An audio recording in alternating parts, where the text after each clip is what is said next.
Kata Sahal rahimahullah ta'ala, bermula, berhimpun kebajikan sekalian itu di dalam 4 perkara ini. Kalau nak dapat kebajikan, ada 4 perkara ini. Yang pertama, dengan dia jadilah aulia. Ya Allah, kalau dapatkan 4 kebajikan ni, boleh jadi wali min aulia ilahi ta'ala. Allah pilih wali-walinya, siapa yang dihendak, dia yang pilih jadi walinya. Dengan kebajikan itu boleh sampai dapat jadi wali, ya Allah. Kalau kita tak jadi wali, kita jadi wali paling-paling tidak kita orang yang mencintai wali, mengiktiraf wali, ambil berat tentang pada wali-wali Allah. Dengan dia jadilah wali abdal, itu akan abdal. Dan inilah rukun aulia ibdal, wali-wali abdal ini, yakni tiada jadi orang akan wali abdal itu melainkan dengan 4 perkara ini. Pertama, melaparkan perut. Allah, perutnya buncit kenyang, ya tak boleh jadi wali. Tak ada wali yang perutnya makin warak, wai mangan bagi serapan mentong lagi. Allah, asyik-asyiknya apa bahasa kasarnya, badok wai. Allah, aku udu wali ku itu ngadap kuali wai. Itu ya. Baik. Jadi melaparkan perut. Dan Ramadan kita dapat, ya. Dalam Ramadan Allah Ta'ala berikan kita kerohanian ini. Kerohanian ini dari subuh sampai maghrib dah lapar, sebab itu jangan isi tinggi-tinggi. Kita perlukan kerohanian itu untuk bawa sembahyang malam. Kita sembahyang malam dengan kerohanian yang lebih tinggi, kesannya lain dalam hati kita. Kita bawa perasaan itu untuk besoknya dalam puasa Ramadan. Dengan puasa Ramadan yang kita raih dengan kerohanian yang malam itu, laksana Ramadannya lagi penuh imanan wa ihtisaban. Kita bawa lagi untuk malamnya. Allah, sampai malam 20 fana. Dah terus tak kenal siapa, kata Siti Aisyah, Nabi tak kenal kami, kami tak kenal Nabi, semua hanya kenal Allah Ta'ala sahaja, ya. Baik. Kedua, diam daripada berkata-kata yang tiada memberi manfaat pada akhirat. Diam, orangnya orang ceriwis, tak becok, tak banyak mulut, tak bagus, benda yang tak ada manfaat bagi akhirat. Ada manfaat bagi akhirat, cakap. Lepas tu kita bilang, ya, wali-wali, kiai-kiai ini mereka pendiam tau sebetulnya. Kalau duduk berbual dengan mereka tak ada banyak bicara. Apa khabar, baik semua, kita nanti nak duduk, nanti lama-lama kita tengok dia diam. Dia suka senyum dia rakyat kita, tapi dia tak tahu apa nak cakap. Nanti mula tanya sikit. Nanti kalau kata tak faham, buka kitab yuk, buka kitab. Jadi dia punya berbualan tu daripada kitab. Ataupun bincang satu bab. Nanti tengok dia nak Ramadan, dia sebetul Ramadan. Jadi kiranya macam ceramah tau. Kalau setakat bual-bual biasa mereka tak pandai. Meneng wahai. Apa orang ngerti ngobrol-ngobrol sengakeh. Tak pandai cakap yang tak ada manfaat, tak disebutkannya, diam saja. Bagus kalau gini. Banyak lapor, banyak diam. Kemudian menjauhkan diri daripada segala manusia sendiri, ya. Sendiri daripada manusia, dia tak suka campur-campur, kecuali dalam kuliah, kecuali dalam jemaah, kecuali dalam Jumaat, itu dia campur. Lain daripada itu, dia suka menyendiri di dalam rumahnya sendiri. Menyendiri saja, tidak apa, orang bilang loner, ya. Loner, begitu, ya. Nah, khususnya, ya, kita kena jadi loner bila, ya, dalam bulan Ramadan. Banyakkan diri kita dengan Allah Ta'ala. Di rumah kita pun begitu. Kalau boleh sejadahnya senantiasa tertaruh. Jadi bila-bila aku nak sembahyang, aku boleh ada. Bila-bila aku nak sembahyang, boleh ada. Kalau boleh Qurannya pun senantiasa standby. Bila-bila aku nak baca, tak payah pada-pada. Senantiasa depan mata kita. Jadi bila-bila kita nak capai, kita capai. Begitu, ya. Dan lagi sekali, kalau kita nak menjauhkan diri lagi di mana? Kalau pergi haji, pergi umrah, ya. Dulu saya kalau pergi haji, saya suka loner tau. Dulu kita sihat lah, kita tak payah pimpin orang. Sekali-sekali jemaah nak pergi apa tu, kucup lagi apa, kita boleh bawa orang tau. Dulu kuat tau, kita boleh bawa orang kucup tau. 7-8 orang kita boleh bawa kucup, lepas satu. Sekarang jangan kucup, cukup. Allah, tak daya nak ke depan, ya? Tak daya nak ke depan, ya? Kali apa itu dulu. Tapi nanti kalau biasa saya suka sendiri. Saya masuk Masjidil Haram sendiri, tak payah bual-bual. Kalau ada kawan mesti bual-bual. Satu lagi, kalau ada kawan-kawan nanti tunggu menunggu. Awak ni lambat lah, Cik Noh. Awak ni tak boleh sabar lah. Dah jadi bertengkar, tak bagus. Suka masuk, saya suka duduk dengan siapa tahu? Orang Afrika. Orang-orang Shanggati ni, dia baca kitab mazhab Maliki. Dia baca kitab, kita tumpang duduk. Dia kasih duduk, nanti kiai dia duduk. Diorang punya makan apa tahu? Setakat apple sebiji, susu satu kotak, tu aja. Dapat energi. Dia datang, hotel dia jauh. Saya pernah duduk dengan hotel orang-orang Afrika, datang dari Hadramaut. Pasal grup kita lambat datang, kita sampai dulu. Berapa tahu? Kena cross highway satu, ada kampung lagi, satu highway lagi, baru hotelnya. Begitu punya jauh. Jadi dia nak patah balik leceh. Dia duduk dalam Masjidil Haram. Baliknya sekejap aja untuk mandi, untuk apa saja begitu ya. Dia bilang jangan buang-buang masa. Kita datang susah-susah, aku bikin apa nak dekat hotel. Bikin apa? Orang yang begitu duduk, dia baca kitab. Kita tumpanglah dengar. Begitu ya. Tak buang-buang masa orang tu semua. Suka kita tengok. Kita tengok kayak kemproh ya. Kan mereka pakai baju begitu kusut berdebu, itulah orang-orang haji. Yang nama haji yang kusut dan berdebu, bukan licin dan berdobi. Begitu ya. Mereka tengok orang-orang ni betul-betul tak buang-buang masa. Suka duduk dengan mereka. Keempat, berjaga pada malam kerana berbuat ibadat akan Allah Ta'ala. Tidak wali menjadi wali kecuali mesti ada ibadat malamnya. Kalau yang tak pernah ibadat malam, jangan kau sangka lah, jangan kau angan-angan jadi wali, kecuali itu semuanya angan-angan kosong belaka. Siapa tak bangun malam, sembahyang, apa kedana yaumil akhir. Kerana malam tu Allah Ta'ala karuniakan perbendaharaan yang banyak daripada bawah arasy Allah Ta'ala untuk siapa-siapa hamba-hambanya. Nabi bilang bangun malam walau dengan satu rakaat tok. Satu rakaat tu apa? Witir paling-paling tidak malamnya. Kalau tak dua rakaat tu satu rakaat sahaja begitu ya. Jadi katakan yang nama sembahyang subuh tu bila yang bangun subuh kita bangun, itulah waktu orang tarhim. Waktu tarhim dah kita pendek tau. Yang orang tarhim pun komplain juga. Kalau orang Cina orang apa? Ni orang Melayu, orang kita kok komplain tarhim. Allah mengganggu tidur. Itu waktu tidur ke? Itu waktu bangun. Waktu tangiku. Jo turu, orang elok. Jangan asyik tidur waktu itu. Itu waktu bangun, bukan waktu tidur. Itu waktu bangun ialah bangun, itulah waktu tarhim. Bangun, bersihkan diri semua, ambil sembahyang 2 rakaat, orang pun bang subuh. Paling tidak ya. Paling tidak. Yang ada orang baca orang tarhim dikomplain setengah-setengah tempat. Macam mana nak bilang? Ustaz tanya. Kalau orang Islam kita tanya, itu waktu bangun, itu waktu tidur, itu waktu bangun untuk anda dengan anak-anak anda. Kalau anak anda kurang tidur, anda jangan salahkan siapa, salahkan bapaknya yang izinkan anaknya tidur lewat. Mak tidur lewat dia tak marah pula. Tengok TV dia tak marah pula. Bikin kerja sekolah dia tak marah pula. Bikin kerja kelas cepat-cepat. Malam lepas makan, lepas sembahyang isyak lebih kurang revise sedikit tidur. Kan boleh kan? Nanti anak saya kurang tidur. Pasal lambat tidur, sebab itu kurang tidur. Kalau orang kita, kalau orang Cina ke orang lain, ya kita kasih dia faham, dia tak faham. Kita bilang, ini masjid surau sudah ada sebelum taman ini ada. Awak kenapa tak periksa dulu? Nak beli kan periksa banjir tak banjir, cuaca panas ke tidak, banyak macam mana ke tidak. Memang sudah ada awak mau understand perkara ini. Kalau awak tak tahan, boleh berapa perkara kasih dia. Yang pertama, awak masuk Islam. Awak pun boleh baca tarhim. Yang kedua, kalau tak tahan, awak pergi kedai pistol. Ada jual sumbat telinga, bukan beli pistol, beli sumbat telinganya. Jadi awak boleh tidur lenyak.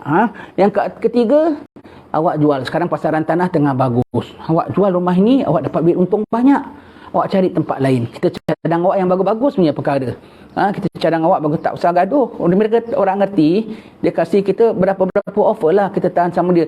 Ini bagus tau bacaan untuk selamat semua satu kampung, semua selamat, termasuk awak sekali, termasuk kedai awak sekali, termasuk income awak sekali. Sebutkan mereka kan, ya Ar-Rahman Ar-Rahim, Rahman minta rahmat kan untuk semua, untuk seluruh isi kampung, walau siapa, walau kucing, walau rumput, walau tanaman, semua mendapat rahmat Allah Subhanahu Wa Taala.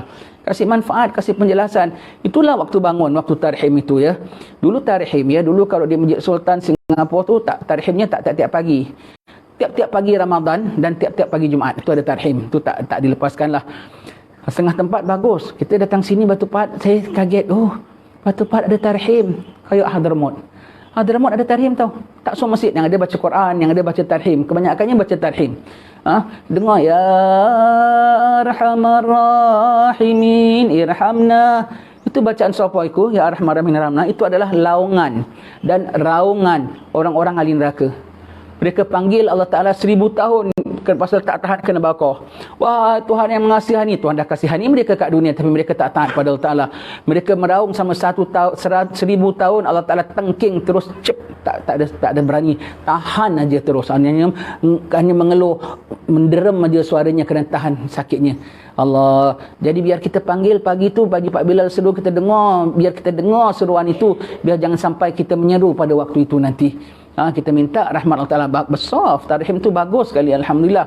Seperti Batu Pahat kata, alhamdulillah ada tarhim. Sana sini ada dengan tarhim. Walau tak semua masjid surau ya, tapi adalah kedengaran selang-seli masjid ada yang bunyikan. Kalau hidupkan pun bagus. Hidupkan pun bagus. Ambillah teksnya kan ada Jabatan Agama ada kasihkan dalam buku-buku itu semua. Ambil baca tarhim. Dia macam-macam version ada. Macam-macam version ada ya.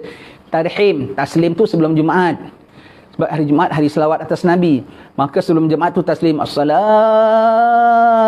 wassalamu alaik. Tu taslim sebelum Jumaat biasanya. Dia tak nak buat pagi tak berdosa. Tapi tarhim tu subuh, taslim tu sebelum Jumaat. Setengah tempat tarhim dibaca juga sebelum maghrib. Dibaca juga sebelum maghrib. Biasanya sebelum subuh dan taslim sebelum Jumaat. Bagus dihidup-hidupkan tu semua tu. Senang kita kalau pergi masjid ada bacaan-bacaan gitu, ayem rasanya. Alhamdulillah berkat. Paling tidak kita yang terlupa nak selawat, kita yang malas nak selawat, dengar taslim, kita paling tidak telinga kita mendengar selawat atas Nabi sallallahu alaihi wasallam ya. Ini syarat-syarat nak jadi wali ya. Syarat-syarat jadi wali, rukun-rukun jadi wali. Kalau kita lah dapat begini, jadilah. Allah Ta'ala nak jadikan apa suka hatilah. Asal dapat jadi hamba yang taat padanya, cukuplah. Kadang-kadang heran ya, kok macam mana wali-wali ni kok boleh jadi wali. Wali-wali ni high grade tau. Dia di bawah Nabi. Dia tidak maksum, tapi dia mahfuz, terpelihara.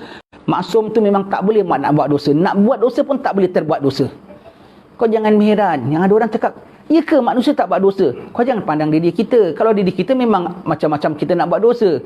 Manusia kalau pandang Nabi-Nabi memang tak buat dosa. Yang ada orang heran. I can't understand. Aku kasih kau contoh. Benda ni buat dosa tak? Dia nak buat dosa boleh tak? Dia nak pandang perempuan ke, dia nak mengumpat ke, boleh tak? Tak boleh kan? Begitulah Nabi-Nabi. Mereka memang tak boleh buat dosa. Kalau aku bilang manusia tak boleh buat dosa, kau heran. Macam mana? Dia kan manusia, tapi semua manusia dicipta oleh Allah. Allah tak ciptakan dia, tak dibekalkan dia dengan daya untuk berbuat dosa. Para Nabi dan Rasul memang tak boleh buat dosa. Sebab tu kalau dia buat salah pun tidak berdosa. Itu bukan dosa namanya. Sebab mereka memang tak boleh buat dosa. Para Nabi dan Rasul. Para wali-wali memang boleh buat dosa. Tapi dosa mereka tu ada sebab. Kita sebut, di antara ceramah yang saya suka sebutkan, Hadramaut kan banyak wali-wali. Jadi ceramah yang kita sebutkan dosa aulia, karamah aulia, banyak orang suka dengar. Dia terbang lah, dia cakap dengan haiwan lah, jalan atas air lah. Dosa aulia kau dapat memahami, baru ini rupanya ya. Mereka mahfuz, terpelihara. Kalau terbuat dosa pun kerana ada poin-poin tertentu. Begitu. Itu para aulia. Jadi kita heran ya, kok yang ada orang kok boleh jadi wali gitu ya, baiknya pada Allah Ta'ala, sampai dipelihara oleh Allah Ta'ala, sampai cenderung buat segala ibadat. Ibadat sikit aja jadi. Apalagi ibadat mereka memang banyak. Allah, orang pandang muka dia saja boleh taubat, boleh berubah. Kadang-kadang kita tengok macam mana, heran ya, kok boleh jadi wali gitu ya. Kita kalau di Hadramaut tu orang-orang salihin yang orang sebut mereka sebagai wali, kita tengok kadang-kadang macam nak kopi, kadang-kadang macam nak ikut. Tapi kita bilang, Allah, mereka ni betul-betul pilihan Allah Ta'ala ya, kok boleh jadi wali gitu ya. Sedangkan kita nak cuba nak jadi, dah tua gini tau, padahal dah tua gini, nak jadi setakat lulus sajalah ya, terkial-kial ya, naik jatuh. Allah, hanya minta ampun pada Allah Ta'ala, kita minta rahmat Allah Subhanahu Wa Ta'ala ya, kita minta ampun Allah Ta'ala, minta rida Allah Subhanahu Wa Ta'ala ya. Pelajaran ke-40, berkata hukama ni apa? Ahli hikmah, orang ahli bijaksana, alim tetapi menggunakan ilmunya pada tempatnya dengan tepatnya, itu namanya hukama. Hukama ialah menggunakan ilmu. Alim mengatakan ada ilmu, tapi hukama menggunakan ilmu pada tempatnya dengan tepatnya, itu namanya hukama. Kadang-kadang nampak benda yang dia dipilih itu macam bendanya tak begitu cantik, tapi kalau kita tengok sebaliknya jauh lebih cantik. Mereka itu namanya ahli bijaksana. Orang Melayu kalau bilang bijaksana atau bijak laksana. Kalau bahasa Jawa bilang bijak sono, bukan bijak sini, sana. Bijak betulnya daripada perkataan bijak laksana. Laksana apa? Kalau sebut laksana tu bermaknanya tak ada perhinggaan. Laksana bulan purnama, laksana, kalau sebut laksana saja bermakna tak ada perhinggaan. Bijak hingga tu maksudnya. Hingga apa? Kalau tak ada sebut hingga apa tu bermaknanya tak boleh nak diukur. Bijak laksana sebetulnya. Jadi ringkasnya bijak sana. Baik ya. bahasa Melayu. Dia ada imbuhan awalan, ada imbuhan akhir, ada sisipan tengah. Di antara sisipan tengah, lam. Perkataan lam, la. 8, 8. Boleh gugur, boleh tidak. Laksana, sana saja pun boleh pakai juga. Di antaranya lah. Di antaranya ya. Lagi apa?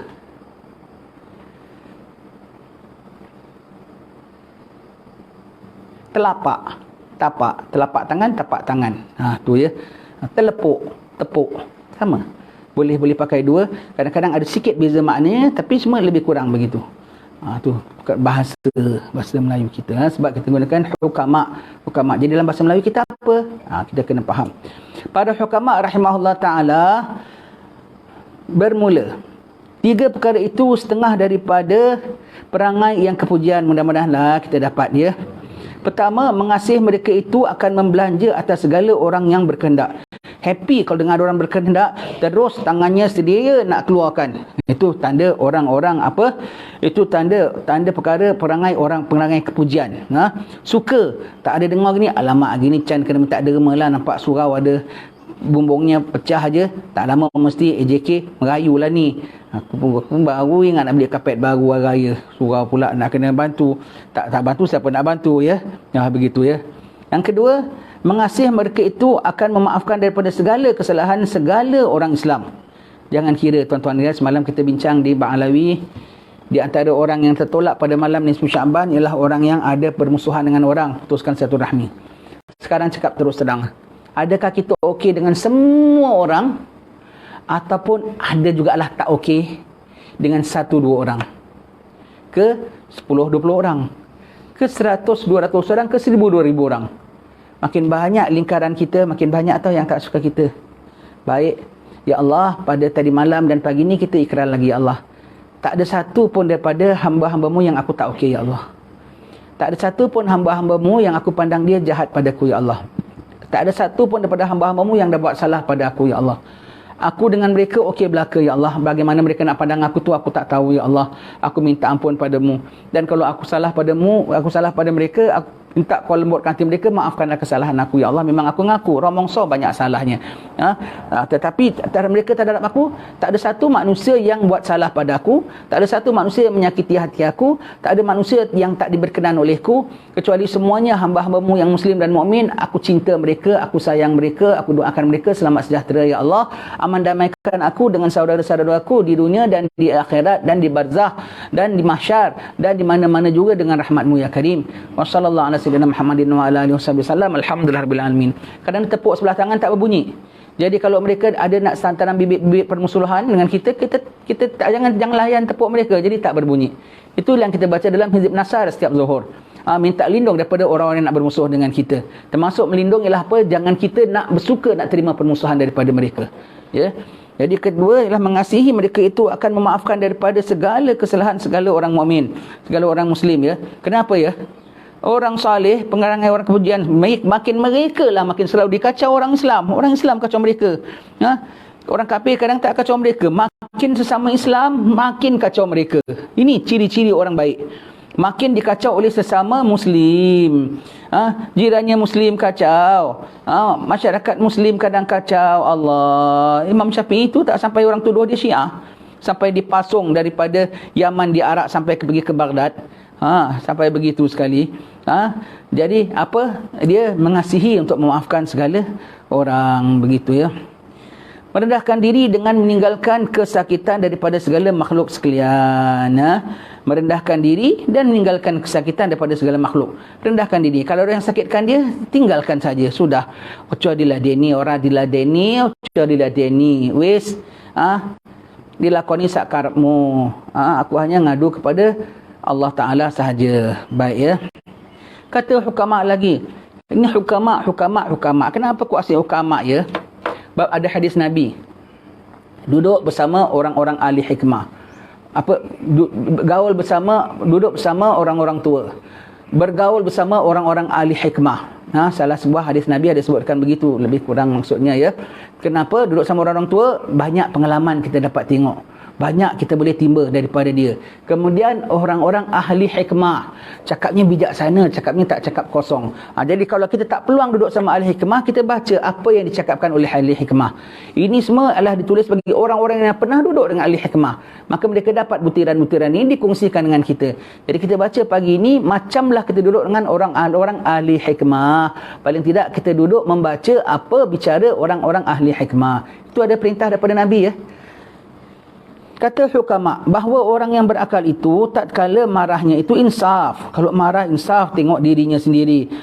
Insaf, sudah jangan gaduh. Ini dah benda yang menyusahkan aku gaduh lagi susah lagi. Insaf, dia banyak fikir akan kebaikan.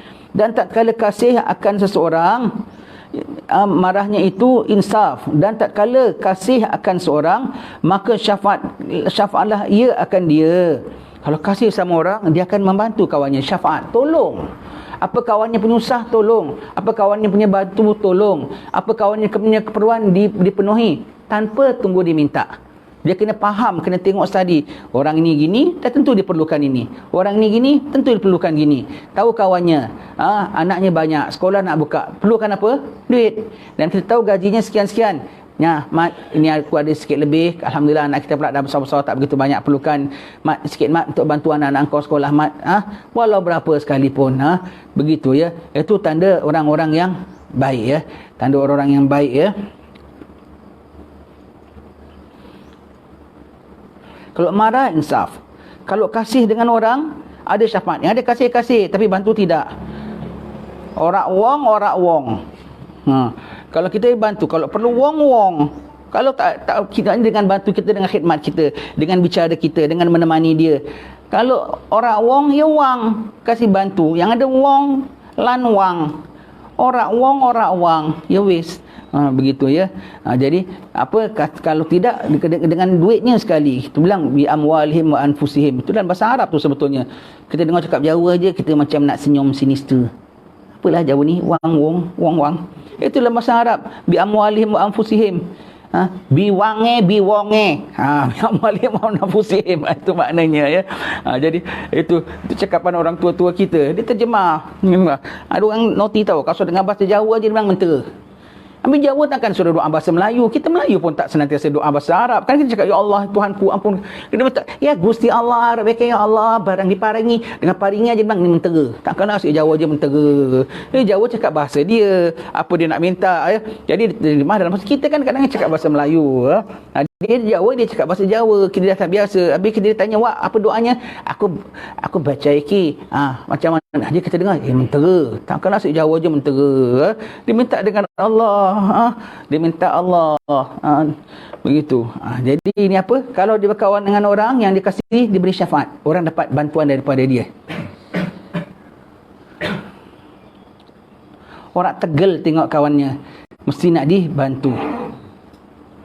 Dan tiadalah ia menyesal pada barang yang diperbuat lagi. Tiada ia menemplak akan seorang yang berbuat jahat. Subhanallah. Kalau dah buat barang tak menyesal. Jadi, kok tak jadi? Ya sudahlah, Tuhan dah takdirkan begini, ya begini. Ya wis, dah. Itu saja. Senantiasa lega. Senantiasa lega dan tidak pernah menemplak orang jahat. Istilahnya tak balikkan cakap. Tak balikkan paku buah keras. Dia kena dengan anak balikkan paku buah keras. Amboi, keras anak kasih Allah. Begitu, ya. Tak ada paku dulang kayu serepih mengata orang dia yang lebih biar dia kata buat tu, dia buka pekung dada dia.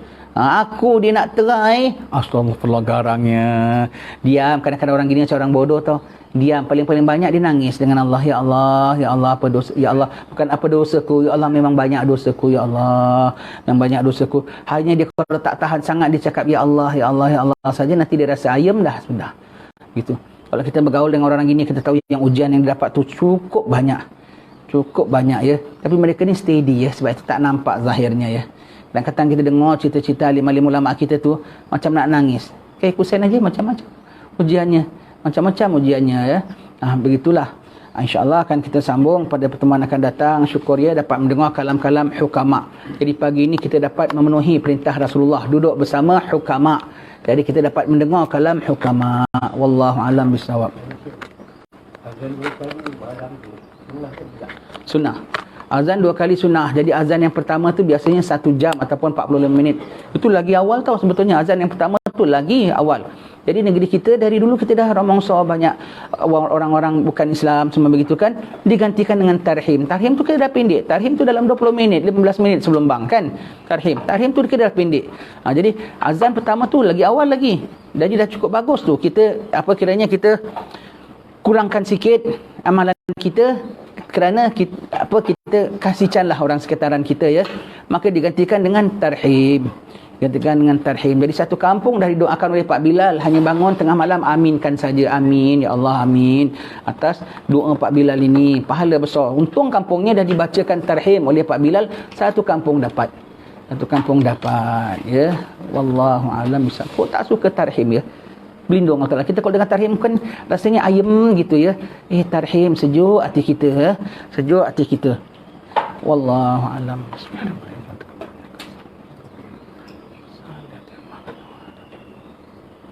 Alhamdulillah rabbil alamin.